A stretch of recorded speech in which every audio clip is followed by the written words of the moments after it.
Welcome to today's lecture. Welcome to the new chapter, dear students. In today's class, we are going to learn about the new chapter, new beginning, and that is chemical kinetics. Okay. So before I start this chapter, I would like to introduce one term that's known as physical chemistry. It's known as physical chemistry.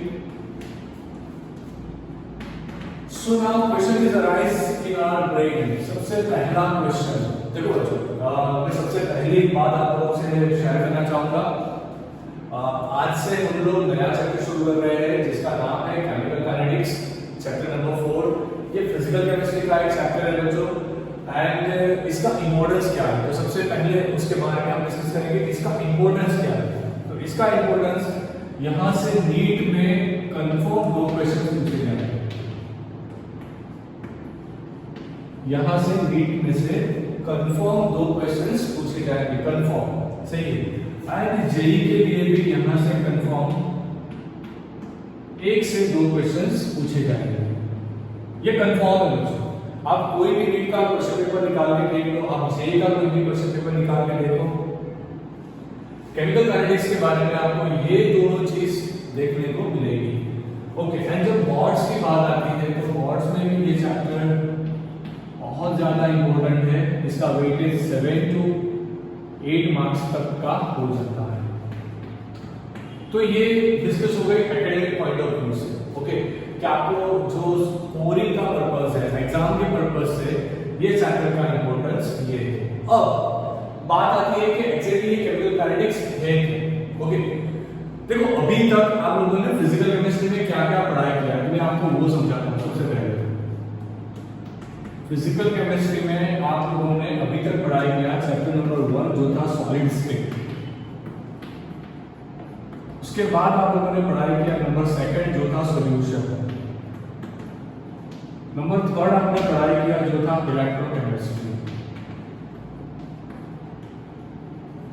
And number 4 जो है वो है chemical kinetics.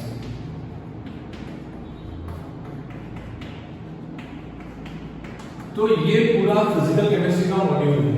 Okay, इसके साथ आप लोगों ने first chapter को कंप्लीट कर दिया है, सेकंड को भी कंप्लीट कर दिया है, थर्ड को भी कंप्लीट कर चुके हो।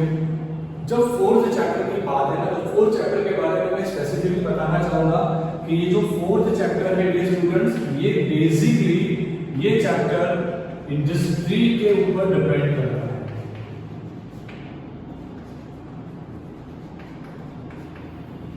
देखो हम लोग जो भी केमिस्ट्री पढ़ाई कर रहे हैं ना, वो सारी केमिस्ट्री इसलिए नहीं पढ़ी जाती कि ये एग्जाम में इंपॉर्टेंस है। ओके, एक एग्जांपल देता हूँ। आप जब कॉस्मेटिक्स की बात करते हो तो लोरियल से लेके बहुत बड़ी बड़ी ब्रांड्स तक। ओके, जब आप बात करते हो खाने की चीजों से लेके तो रेडी टू कुक फूड से लेकर प्रिजर्वेटिव तक। जब आप बात करते हो मेडिसिन को तो वो होगी बेसिकली फ्लू की मेडिसिन से लेके कैंसर की मेडिसिन तक। तो ये सारी जगह में एक चीज कंफर्म यूज होती है, एंड वो है बच्चों केमिस्ट्री, वो है केमिकल्स। जब भी इंडस्ट्री की बात आती है ना, अगर आप किसी भी कॉमर्स स्टूडेंट से मिलोगे तो आपको समझाया गया कि कॉमर्स स्टूडेंट से आप मिलोगे तो किसी भी कंट्री का ग्रोथ रेट अगर मालूम करना हो तो अमोनिया का प्रोडक्शन, H2SO4 का प्रोडक्शन एंड NaOH का प्रोडक्शन, इन 3 चीजों से आप लोग मालूम लगा पाओगे कि वो पर्टिकुलर कंट्री कितना प्रॉस्परस है, वो पर्टिकुलर कंट्री कितना वेल्थी है। मतलब ये 3 ऐसी चीजें हैं जो हर जगह पे यूज होती है। हमारा कोर कंसेप्ट, केमिस्ट्री का कोर कंसेप्ट बेटा क्या है, तो केमिस्ट्री का कोर कंसेप्ट है ऐसे यूजफुल कंपाउंड्स को डेवलप करना जो हमारी लाइफ को ज्यादा आसान बना सके। ओके, जब प्रिजर्वेटिव्स की बात आती है, मल्टीविटामिन्स की बात आती है, अभी हम लोग कंप्लीट करके बैठे हैं बायोलॉजी में भी केमिस्ट्री आता है, मतलब बायोकेमिस्ट्री। तो सब जगह पे जो केमिस्ट्री देखने को मिलता है वो इंडस्ट्री वाला जो केमिस्ट्री है ना, वो आएगा केमिकल काइनेटिक्स में। बहुत ही छोटा सा, बहुत ही ग्लांस में, बहुत ही छोटे तरीके से आपको केमिकल काइनेटिक्स में क्या इंट्रोड्यूस किया है। बेसिकली आपको इंट्रोड्यूस करवाया है इंडस्ट्रियल केमिस्ट्री को। अब जब इंडस्ट्रियल केमिस्ट्री की बात आती है ना, तो एक चीज ही सबसे ज्यादा इंपॉर्टेंट होती है, वो है प्रोडक्ट। जब आप इंडस्ट्री की बात करते हो तो वो मायने नहीं रखता। अगर आप एग्जांपल ले लो, N2 + 3H2 will gives 2NH3। ये आप पढ़े थे चैप्टर नंबर 11, ये पढ़े थे केमिकल इक्विलिब्रियम में स्टैंडर्ड 11 में। ओके, ये ऑलरेडी आप पढ़ के आए हो। अब मेरी बात ध्यान से समझो, ये आप रिएक्शन को ध्यान से देखो तो ये रिएक्शन रिवर्सिबल है। ये रिएक्शन कैसा है बच्चों? रिवर्सिबल है। पर जब आप इस ई रिएक्शन को केमिकल काइनेटिक्स की नजर से देखोगे तो आपको ये रिएक्शन सिर्फ और सिर्फ यही देखना है। अगर आपने यही रिएक्शन को केमिकल काइनेटिक्स के पॉइंट ऑफ व्यू से देखा तो आपको रिवर्सिबल नहीं देखना। आपको सिर्फ क्या देखना है कि दो रिएजेंट है, रिएजेंट 1 नाइट्रोजन, रिएजेंट 2 हाइड्रोजन, दोनों कंबाइन हो रहे हैं, किसी के प्रेजेंस से हो रहे होंगे, कोई टेम्परेचर होगा, कोई प्रेशर होगा, एंड कुछ सिचुएशन में ये लोग कंबाइन करेंगे एंड आपको अमोनिया देंगे।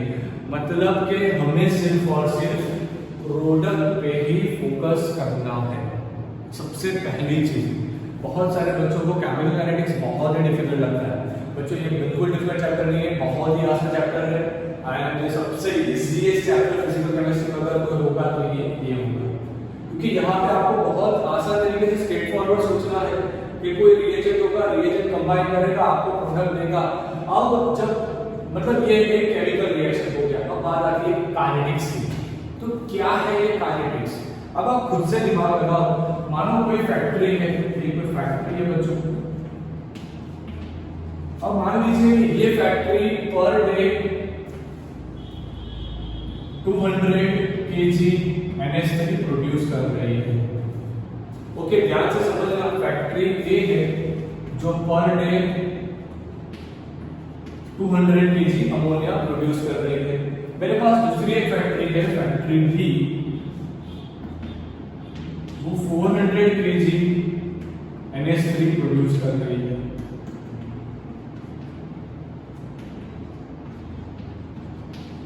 वो per day 400 kg NH3 produce कर रही है। अब दोनों के पास बच्चों ह्यूमन कैपिटल तो सेम है, दोनों के पास सेम ह्यूमन कैपिटल, मतलब कि नंबर ऑफ एम्प्लॉइज दोनों के पास सेम है। तो ऐसा तो क्यों कि सेम टाइम में यहाँ पे डबल डबल डबल, आप ध्यान से देखो, आपको डबल प्रोडक्ट मिल रहा है, ऐसा क्यों? व्हाई? तो इसका आंसर सिर्फ और सिर्फ आपको दे पाएगा चैप्टर नंबर 4 केमिकल काइनेटिक्स। ऐसा क्यों? कोई ऐसी भी फैक्ट्री होगी जो यही टाइम में सेम एम्प्लॉइज से 1600 गुना बना सकती है। तो ऐसा क्यों एंड कैसे आप ये अचीव कर सकते हो? तो उसका बेसिक इंफॉर्मेशन, मतलब कि क्या करके आप प्रोडक्ट जल्दी बनाओगे, अच्छे क्वांटिटी में बनाओगे, अच्छा क्वालिटी वाला बनाओगे, ये सारी चीजों को बहुत ही छोटे तरीके से ये चैप्टर में समझाने का ट्राई किया। तो मैंने आप लोगों को केमिकल काइनेटिक्स का मीनिंग क्या है वो समझाया। सीरियस बताओ बच्चों, ये बहुत बहुत बहुत इंटरेस्टिंग चैप्टर है। बहुत ध्यान से हर वक्त जब भी केमिकल काइनेटिक्स पढ़ने बैठो तो दिमाग में एक चीज लेके बैठो कि आप कोई इंडस्ट्री के लिए काम कर रहे हो। जब भी आप कोई भी क्वेश्चन को देखो, दो क्वेश्चन को देख के ऐसा सोचो कि ये एप्लीकेशन वाला क्वेश्चन है, ये आपके सामने रखा हुआ एक इंडस्ट्री का प्रॉब्लम है, आप उसे किस तरीके से सॉल्व करोगे मैं आपको बताऊंगा। बहुत आसानी से आप सारे न्यूमेरिक्स सॉल्व कर पाओगे। इसका देखो न्यूमेरिक्स में होता क्या है, न्यूमेरिक्स जब केमिस्ट्री के न्यूमेरिक्स की बात आई है ना, तो एक चीज शेयर कर देता हूँ, ये फिजिक्स या मैथ्स के न्यूमेरिक्स से बहुत डिफरेंट है। केमिस्ट्री के न्यूमेरिक्स वही बच्चा कर पाएगा जिसका फंडामेंटल, जिसका कांसेप्ट एक्सट्रीमली अमेजिंग क्लियर होगा, बाकी नहीं कर पाओगे। तो बच्चों ये हो गया सबसे इंपॉर्टेंट टर्म का डेफिनेशन कि क्या है ये केमिकल काइनेटिक्स, क्या है, समझा दिया। अब इस चैप्टर में आप लोग क्या क्या पढ़ोगे, तो ऑब्जेक्टिव ऑफ द चैप्टर क्या है तो वो भी समझाना।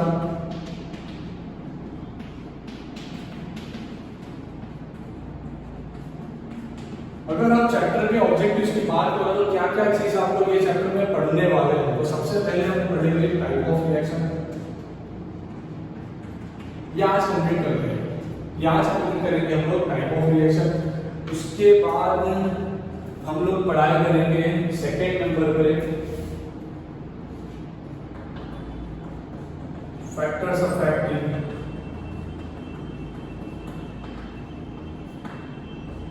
Rate of reaction.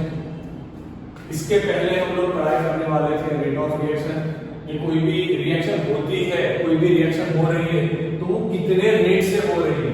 आप बाइक चला रहे हो तो वैसे तो नहीं चला रहे हो, आप टू व्हीलर ड्राइव कर रहे हो तो उसका कोई स्पीड होगा, तो हर एक रिएक्शन, केमिकल रिएक्शन जो हो रही है उसका भी कोई स्पीड होगा, उस स्पीड को कैसे बढ़ाया जा सकता है वो हम पढ़ेंगे आरोहण में। उसके बाद वो स्पीड पे कौन सी चीज मैटर करती है, जैसे कि आप टू व्हीलर की बात करो तो आपका फ्यूल कितना है, आपका इंजन का लाइफ क्या है, आपका इंजन का सर्विसिंग कितना है, वो सारी चीज मैटर करती है। आपका ड्राइविंग एटमॉस्फेयर क्या है, रोड का फ्रिक्शन क्या है, वो सारी चीज मैटर करती है जब भी आप टू व्हीलर ड्राइव करते हो।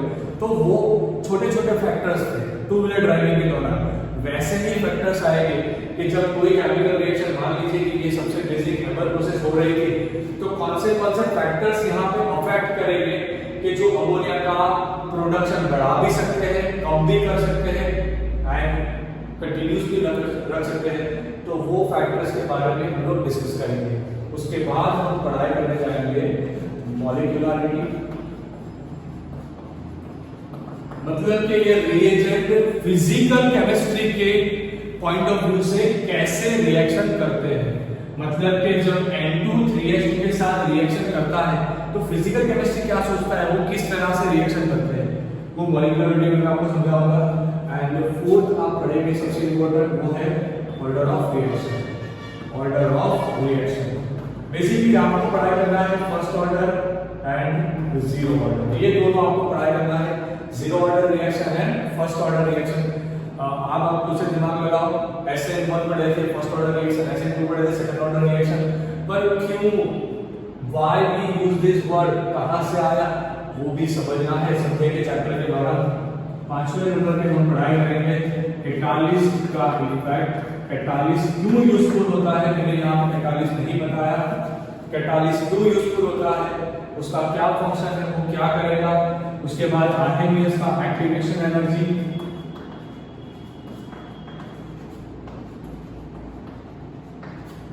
इसके ऊपर डिस्कस करेंगे and with this your chapter will be over. So आप सोचने जाओ ना यार, बहुत बहुत कम ऑब्जेक्टिव्स, बहुत इजी ऑब्जेक्टिव्स, इसके साथ पूरा कंसेप्ट अच्छे से रेडी हो जाएगा। तो अभी आप लोग नोट्स में सिर्फ और सिर्फ इसके ऑब्जेक्टिव लिखो। मैं कब से आप लोगों को वही समझाने का ट्राई कर रहा हूँ कि फिजिकल केमिस्ट्री का ये जो चैप्टर है इसका इंपॉर्टेंस क्या है, उसको किस तरीके से सोचना है। अब दूसरी एक बात बहुत ही इंपॉर्टेंट बता रहा हूँ, ये पूरा चैप्टर प्रैक्टिकल बेसिस पे डिपेंड करता है। मतलब कि आप जब भी थियोरेटिकल चैप्टर पढ़ते हो तो वहां मगअप करना बहुत ज्यादा पड़ेगा, जब प्रैक्टिकल चैप्टर पढ़ोगे तो वहां मगअप कम करना है और लॉजिक्स बहुत ज्यादा लगाना है। ओके, सो फटाफट से इसका स्क्रीनशॉट लो। सबसे पहला पोर्शन चैप्टर का मैं शुरू करने जा रहा हूं जो है टाइप ऑफ द रिएक्शन। जल्दी से स्क्रीनशॉट निकालो इसको।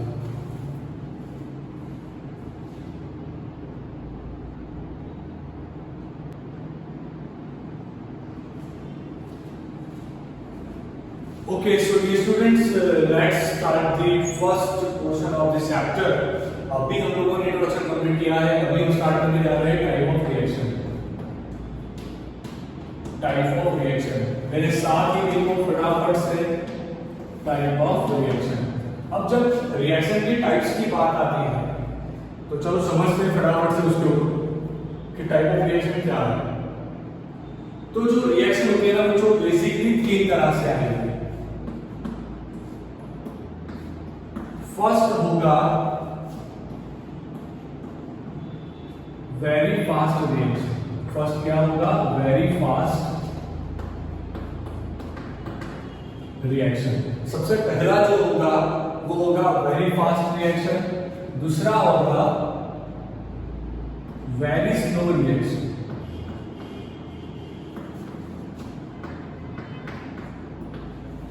तीसरा होगा बच्चों मॉडरेट रेट रिएक्शन।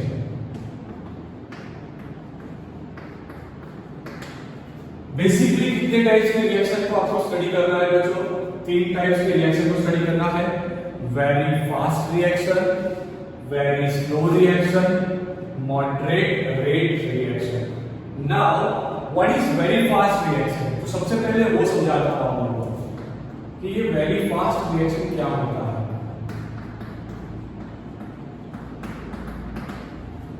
मान लीजिए कि आपके पास मैंने आपको दिया HCl हाइड्रोक्लोरिक एसिड, एक टेस्ट ट्यूब लिया आपने, उसमें HCl डाला हाइड्रोक्लोरिक एसिड।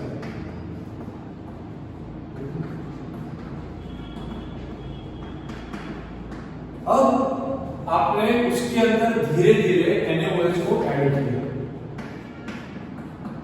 ये है सोडियम हाइड्रोक्साइड।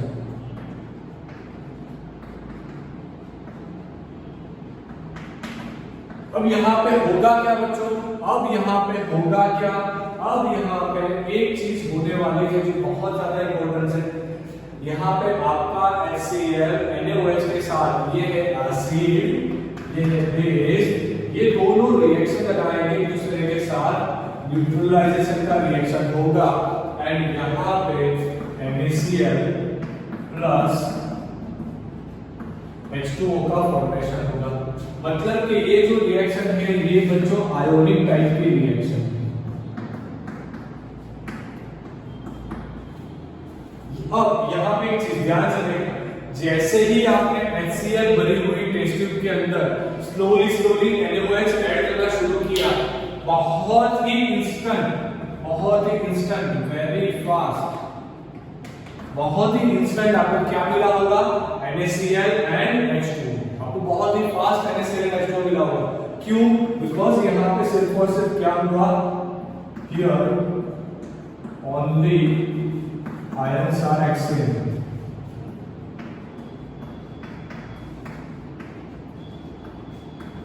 यहां पे बच्चों सिर्फ और सिर्फ आयंस का एक्सचेंज हुआ है। मतलब यहां पे आप देखो तो H प्लस Cl माइनस था, एक्वस करने जब गया तो Na प्लस था, यहाँ पे OH माइनस था, तो ये Cl ये Na कंबाइन होकर NaCl आपको मिला। मतलब कि ये एग्जैक्टली आयंस का इंटरचेंज था, बहुत ही फास्ट हुआ, वेरी फास्ट हुआ, इन फ्रैक्शन ऑफ टाइम हुआ। मान लीजिए कि ये नैनो सेकंड में तो हो गया होगा रिएक्शन। तो आप इतनी फास्ट होने वाले रिएक्शन को क्या कंट्रोल कर पाओगे?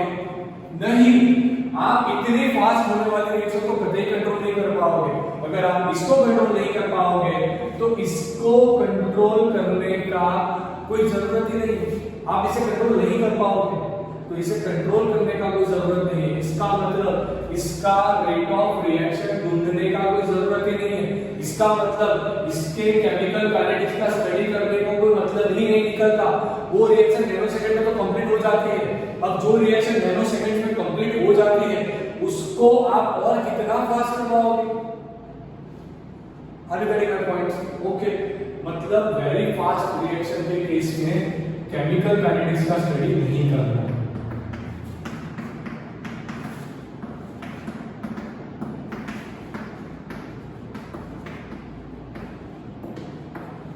इस केस में आपको केमिकल काइनेटिक्स का स्टडी नहीं करना। दूसरा, वेरी स्लो रिएक्शन।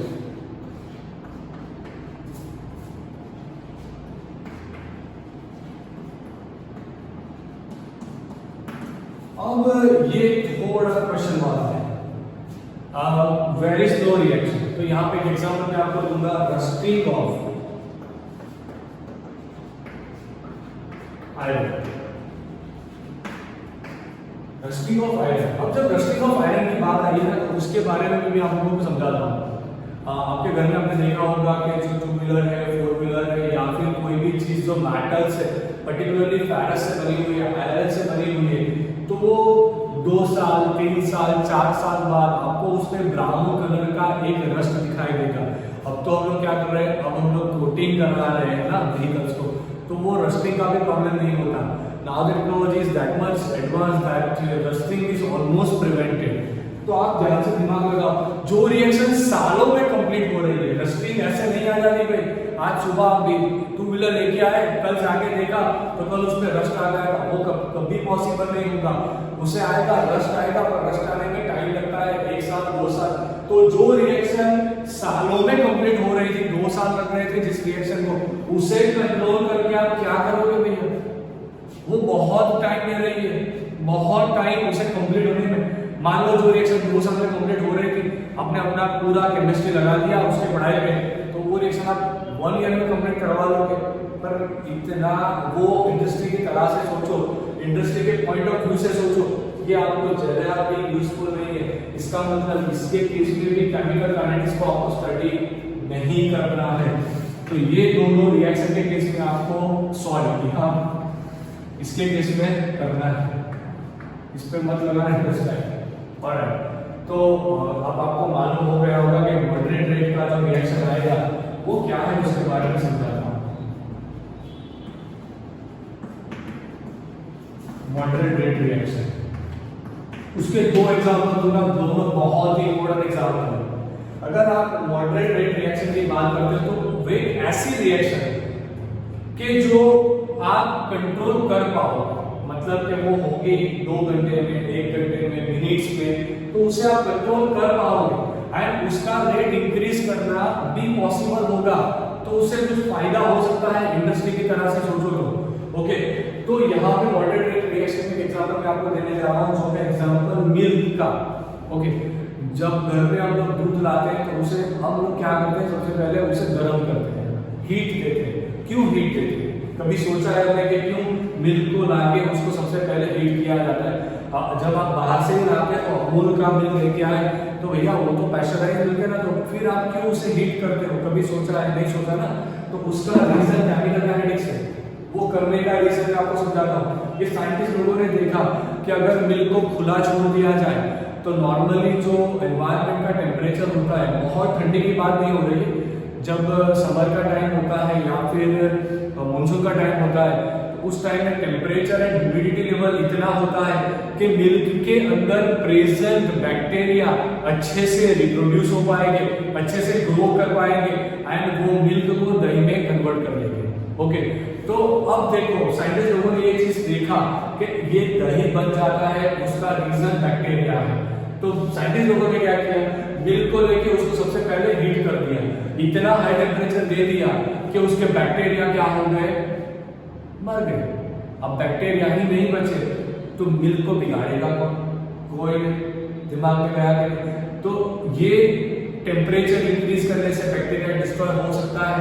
ये ऐसा जो ख्याल आया, ये जो थिंकिंग आई केमिकल काइनेटिक्स से, मतलब कि आपने दूध बिगड़ता हुआ बचा लिया, इसका यूज करके मॉडरेट रेट रिएक्शन का पढ़ा, केमिकल काइनेटिक्स लगाया, उसको बचाया, कैसे बचाया एंड ऑफ द चैप्टर आपको मालूम हो जाएगा। ओके, अब दूसरा एक मॉडरेट रेट वाला रिएक्शन N2 + 3s2 2 मैंने अभी बताया था कि जब मैं केमिकल काइनेटिक्स का स्टडी कराऊंगा कहीं पर भी आपको डबल एरो नहीं लगाने, ध्यान रखना सिंगल एरो सिर्फ और सिर्फ प्रोडक्ट पे फोकस करो और कुछ नहीं करना। ओके, तो ये होता है मॉडरेट रेट रिएक्शन, जो एक स्पेसिफिक टाइम लिमिट में कंप्लीट होती हो, उस रिएक्शन को बोला जाता है moderate rate reaction. So dear students, इसके साथ ही हमारा जो टॉपिक था टाइप ऑफ रिएक्शन आज के लिए बस वो यही खत्म हो रहा है एंड कल फिर आगे स्टार्ट करेंगे। साथ में ऑलरेडी चैप्टर 7 शुरू है, तो उस पर भी फोकस करते रहना। पी ब्लॉक चालू है आपका, पी ब्लॉक देखना, उसके पर भी नोट्स बनाना। बहुत इजी चैप्टर है, बहुत ज्यादा इंफॉर्मेटिव चैप्टर है। आप रोज उसका लेक्चर एक बार देख लो, उसका नोट्स बनाते रहना।